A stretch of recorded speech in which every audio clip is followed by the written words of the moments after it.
Sajian ikan patin berbumbu rempah yang disajikan dalam bambu ini akan menjadi target Benu selanjutnya. Benu sudah janjian dengan Pak Yuda dan Bu Leli yang akan memasak beberapa menu ikan patin khas dari Patinkan. Salah satunya patin bakar bambu ini, food lover. Assalamualaikum. Hai Pak, ini benar Patinkan. Kok asap-asap ini lagi proses Pak? Lagi bakar. Boleh lihat Pak? Boleh, ayo. Ayo, ya.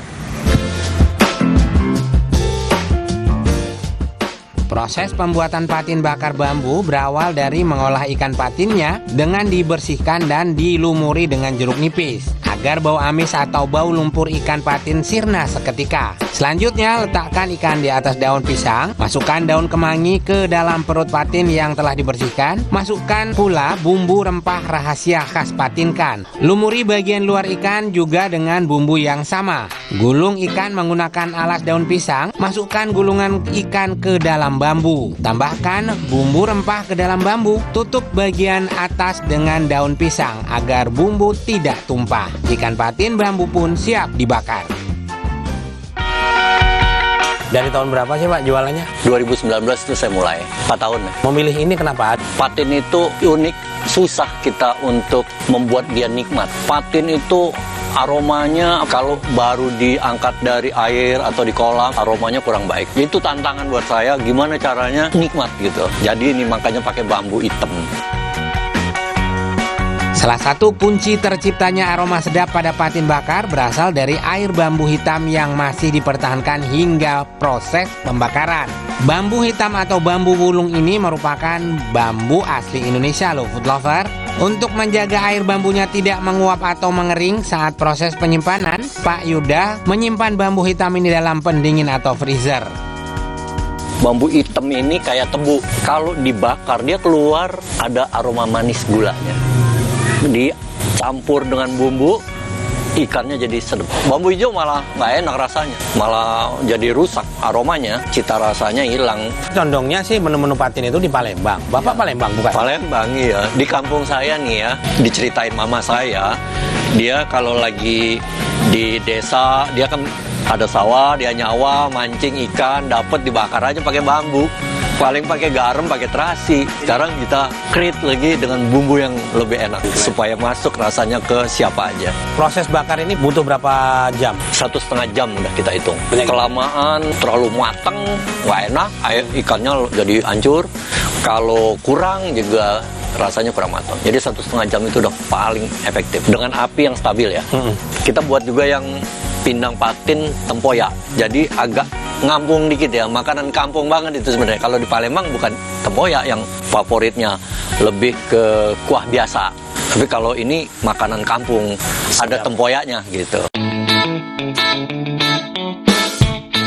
Usaha rumahan Patinkan ini berada di daerah Kebayoran Baru. Agak masuk gang sedikit ya food lover, tapi kalau repot datang langsung bisa memesan online ya. Di sini bisa dibilang surganya kuliner ikan patin. Berbagai macam menu patin ada di sini. Selain ikan patin bakar bambu, ada juga patin bakar kecap, pepes patin tempoyak, patin kuah kuning, dan pindang patin tempoyak. Nah, sekarang Bu Leli sedang menyiapkan bahan-bahan untuk memasak pindang patin tempoyak. Ini nih pemeran utamanya, tempoyak yang terbuat dari buah durian yang telah difermentasi. Tempoyak biasa digunakan sebagai bumbu masakan khas Melayu. Namun tempoyak juga bisa ditemukan di beberapa masakan Kalimantan. Lanjut, tumis laos, daun jeruk, serai, cabai, terasi, air rebusan asam kandis, dan bumbu merah khas Patinkan. Tumis hingga wangi, lalu tambahkan garam, penyedap, dan gula. Jika sudah tercium aroma sedap dari tumisan, masukkan buah rampai alias tomat Lampung dan air secukupnya. Tunggu hingga mendidih, lalu masukkan ikan patin yang telah dibumbui. Ketika ikan mulai matang, masukkan tempoyak, potongan nanas, cabai besar, dan tomat hijau. Sentuhan terakhir diberi daun kemangi. Pindang patin tempoyak pun siap disajikan. Menunya sudah lengkap. Mari cicip food lover.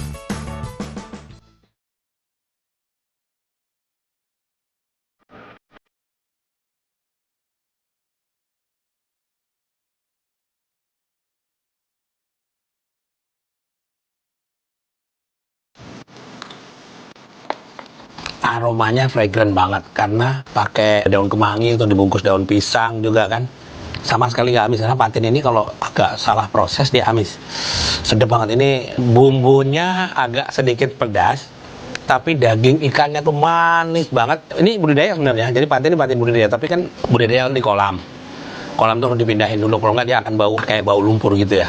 Ini nggak sama sekali dan enak banget. Terus ini ada beberapa tahapan. Jadi pembumbuan yang pertama, bakar bambunya. Pas sudah mau matang dikasih bumbu lagi. Tapi bumbu tidak bisa dibongkar. Tapi di lidah yang pasti ini karena pakai jeruk nipis juga. Terus ada kemangi, ada beberapa bahan lainnya, bahan dapur lainnya. Terus ini bambunya ini. Bapak tadi kan menjelasin kalau bambunya ini bikin salah satu yang bikin jadi wangi banget.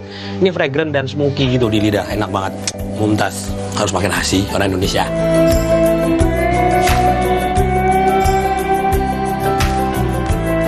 Sebenarnya untuk bumbu ini pakai nasi putih aja udah enak bumbunya. Jadi ada pedes-pedesnya, ada wanginya. Nih dari bambu nih. Jadi bambunya bambu pilihan. Kalau bambu hitam nyebutnya ya, Mumtaz.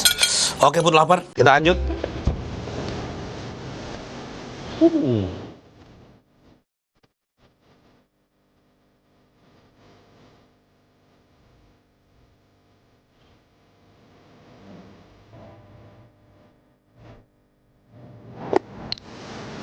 Wow, strong banget ini ya. Oke, kita cobain daging ikannya juga ya. Wow. Tempoyak yang ditambahkan saat proses memasak menciptakan cita rasa yang kompleks. Perpaduan dari manis, gurih, dan asam yang menyegarkan. Mumtaz. Yang doyan dengan asam dan segar, terus ada aroma duriannya, pasti akan memilih ini. Tapi kalau ngomongin soal favorit sih, menurut saya tetap memfavoritkan yang ini, patin bakar bambu ini kayak the best aja gitu. Kita cobain yang bakar.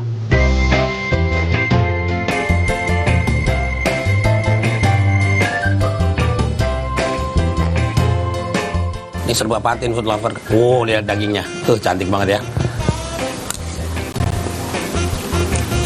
Rasanya tuh lembut banget ya. Teksturnya tuh lembut banget. Terus ada manis-manisnya ya.